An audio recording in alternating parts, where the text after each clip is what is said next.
नमस्कार। मैं अशोक जरोठी। सभी भाई बहनों का चैनल पर स्वागत है। दोस्तों, चीफ इलेक्शन कमीशन ने टीएमसी नेताओं का 7 मिनट में भूत उतार दिया और आधे घंटे के अंदर बड़ी कार्रवाई के आदेश फरमाए हैं। इस कार्रवाई से ममता दीदी और टीएमसी में खलबली मची हुई है। सभी भाइयों से प्रार्थना है इस वीडियो को आखिर तक देखें और ज्यादा से ज्यादा भाइयों को शेयर करें।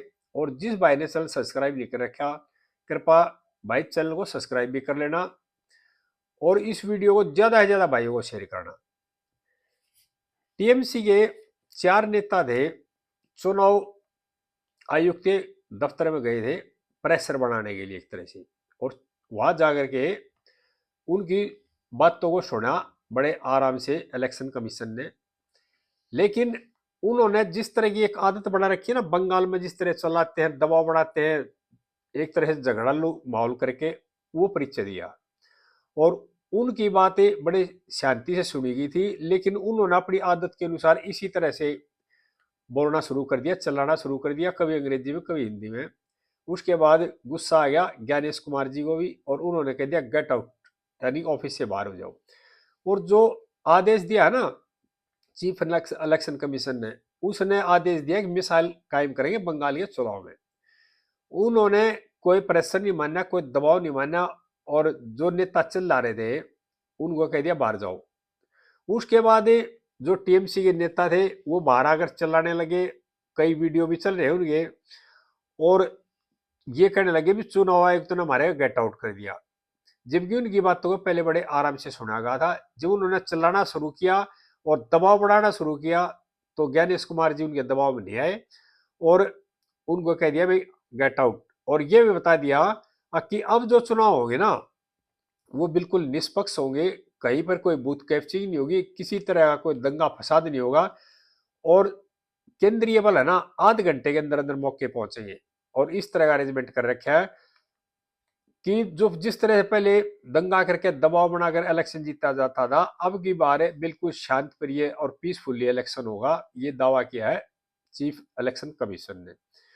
और सख्त निर्देश दिए हैं, अभी किसी भी तरह का कोई दंगा, कोई इस तरह की बात बर्दाश्त नहीं की जाएगी। और आधे घंटे के अंदर जहां भी कोई इस तरह की सूचना मिलती है, आधे घंटे के अंदर केंद्रीय बल वहां पर पहुंच जाएंगे और कार्रवाई करेंगे।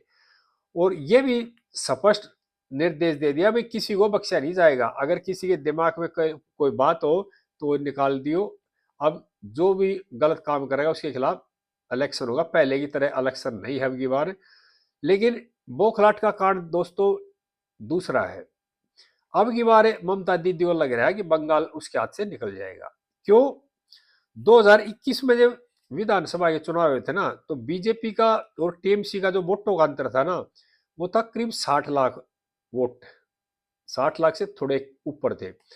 जैसे ही 2026 में लोकसभा का हुआ इलेक्शन, उसमें ये अंतर रह गया बीजेपी और टीएमसी का 42 लाख का। यानी 21 में इलेक्शन में 60 लाख से कुछ ज्यादा वोटे टीएमसी ने ज्यादा लिए थे बीजेपी से, और ये जो अंतर घटका आ गया लोकसभा में 42 लाख पे आ गया। और अब जो एसआर हुई है उसमें जो अवैध वोट है ना वो हटाए गए हैं सूची से, वो करीब है 90-91 लाख है। और ये अवैध जो वोट थी ना यही टीएमसी को जिताते थे, और ये दर्द का कारण है टीएमसी का। टीएमसी कभी सुप्रीम कोर्ट जाती है, कभी सरकारी एजेंसियां, केंद्र की एजेंसियां कार्रवाई करती है तो उनको घेराव करती है, उनके साथ बदतमीजी करती है, उनके कागज छीनती है, फिर सुप्रीम कोर्ट जाती है और एक तरह से दबाव बनाना चाह रही है। सुप्रीम कोर्ट पे भी दबाव बनाना चाहा, लेकिन वहां से भी इनको एक तरह से लताड़ी पड़ी है। अब चुनाव आयुक्त जो ज्ञानेश कुमार पर प्रेशर बनाना चाह रहे थे, डराना चाह रहे थे उनके, लेकिन वहां भी इनका प्रेशर नहीं बढ़ा। और अब ये जनता को एक तरह से इमोशनल ब्लैक कर रहे हैं, मेल कर रहे हैं। ममता दीदी रैलियों में ये कह रही है अगर बीजेपी की सरकार आएगी तो बंगालियों को मच्छी मांस नहीं खाने दिया जाएगा, ये होगा, इस तरह के भाषण दे रही है। लेकिन ऐसा कुछ भी नहीं है। इन्होंने खाली जो इस तरह का जो भाषण या इस तरह की बातें जो करते हैं ना जनता के सामने, खाली वोट लेने के लिए करते हैं और जनता को डराते हैं।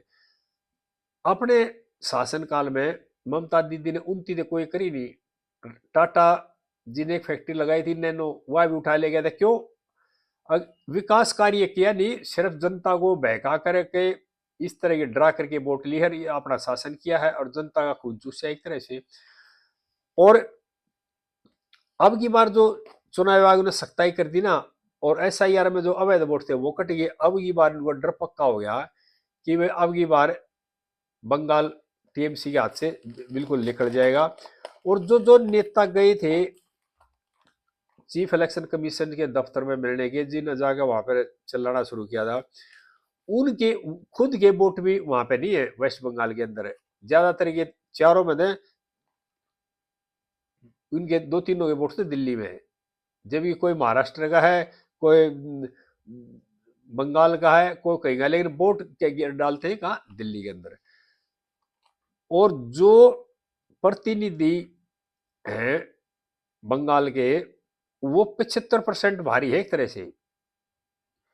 लेकिन क्या है, बंगाल की जनता को डरा कर, भय दिखा के वहां पर दंगा फसाद करके वोट हासिल करना, सत्ता हासिल करना, ये ड्रामा पिछले काफी सालों से चल रहा था। लेकिन अब क्या है, जिस तरह से सख्ती दिखाई है चीफ इलेक्शन कमीशन ने, और बंगाल के जो इलेक्शन कमीशन उन्होंने भी स्पष्ट निर्देश दे दिया, अब की बार मिसाइल कायम होगी और इलेक्शन बिल्कुल शांतिपूर्वक होगा और नियम और कानून के तहत होगा। पहले की तरह नहीं, अब बूथ कैप्सिंग होगी, रास्ता रोक लिया, संसाधन रोक लिए, मारपीट कर दी, आगजनी, झगड़ा कर दिया, इस तरह की बिल्कुल एक भी घटना नहीं होने देंगे। इस तरह की बातें की है, इस तरह के आदेश दिए हैं चीफ इलेक्शन कमीशन ने। और ये कहा भी, जहां भी इस तरह की कोई घटना घटती है, कोई सूचना मिलती है, तो आधे घंटे के अंदर केंद्रीय बल जाएंगे। यानी कि बंगाल की जो पुलिस है ना, वो एक साइड होगी है और केंद्र बल के हाथ में डोर ज्यादा है अब की बार।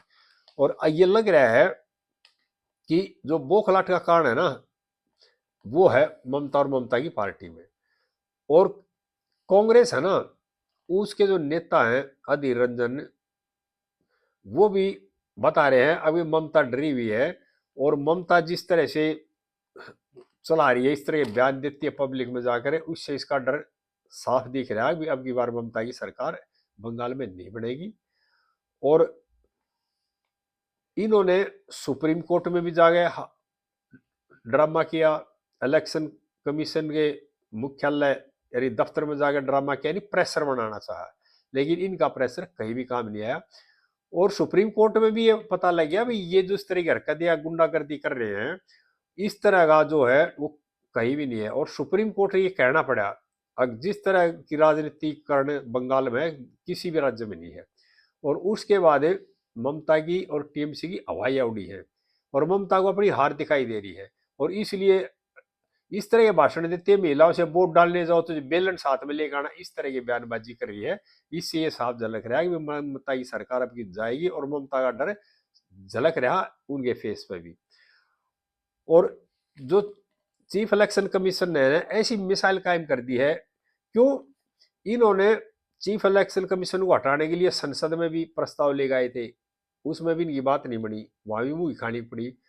सुप्रीम कोर्ट भी गए, उसके बाद फिर प्रेशर बनाने के लिए गया, दफ्तर में जाकर भी हाउ हल्ला किया, लेकिन इलेक्शन जो कमीशन है वो नहीं डरे और उन्होंने कह दिया इलेक्शन जो होगा, अब की बार जो चुनाव होगा बंगाल के अंदर, वो बिल्कुल शांति प्रिय होगा और कोई झगड़ा नहीं होगा और नियम और कानून के हिसाब से होगा। सभी भाइयों से प्रार्थना है, देखना बंगाल में ममता और आगे किस किस तरह क्या क्या बयानबाजी करती है, क्या करती है, इलेक्शन में जनता किसको चुनती है। लेकिन सभी भाइयों से प्रार्थना है, बंगाल के में शांति बनाए रखें और स्वार्थी नेताओं के बहकावे बनाएं। आगे इस तरह की बातें फिर शेयर करते रहेंगे। जय हिंद देशवासियों।